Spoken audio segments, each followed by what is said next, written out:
اردو زبان کی تیسری کتاب کا سبق نمبر 46 موسم، اور یہ سبق دیکھیے صرف اور صرف 1.5 لائن کا ہے، تقریباً بہت ہی چھوٹا سا سبق ہے موسم، سبق نمبر 46۔ تو میں اس کے بعد آگے سبق نمبر 47 بھی پڑھوں گا، تو چلیے پہلے ہم موسم کو پڑھتے ہیں۔ انہوں نے موسم کے بارے میں کیا لکھا ہے؟ تو اگر آپ اردو پڑھنا سیکھنا چاہتے ہیں تو آپ ہمارے سبق میں شرکت فرمائیں، ہم اردو پڑھنا سکھاتے ہیں۔ موسم، مناسب درجے کی گرمی، تری، صحت کے لیے مفید ہوتی ہے۔ تراوٹ جو ہے اس کو تری کہتے ہیں۔ مناسب درجے کی گرمی اور تری صحت کے لیے مفید ہوتی ہے، یعنی فائدے مند ہوتی ہے۔ زیادہ گرم و سرد، جب بیچ میں واو آئے تو اس کو جو ملا کر کے اسی طرح سے پڑھتے ہیں، گرم و سرد، گرم و سرد نہیں پڑھیں گے، گرم و سرد۔ زیادہ خشک و تر، خشک و تر نہیں بولیں گے، خشک و تر۔ موسم بھی تندرستی میں فطور ڈالتا ہے۔ خشک کہتے ہیں سوکھے پن کو، اور تر بہت ہی زیادہ گیلا، جیسا کہ برسات کے موسم میں ہوتا ہے۔ تو بہت ہی زیادہ خشک اور سرد موسم بھی تندرستی میں فطور ڈالتا ہے، یعنی خرابی پیدا کرتا ہے، خلل ڈالتا ہے۔ اس کے بعد سبق نمبر 47 میں زمین کے بارے میں اس سبق میں پڑھایا گیا ہے۔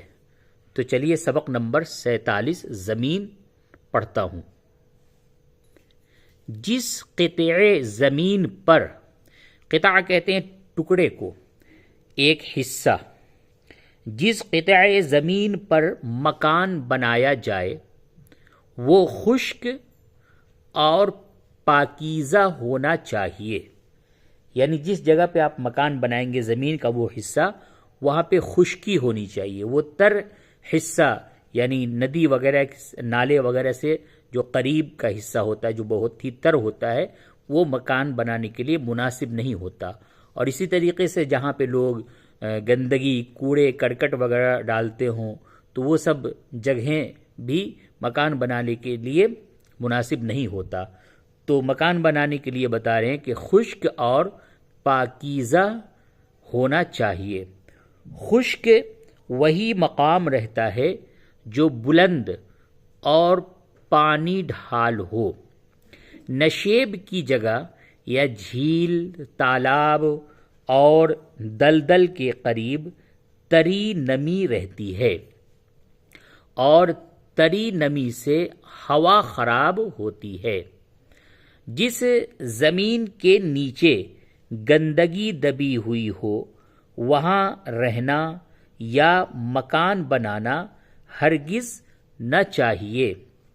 زمین کے سوراخوں میں ہوا گھس جاتی ہے، اس کے ساتھ اندر کی کثافت یعنی گندگی باہر آتی ہے، اور اس جگہ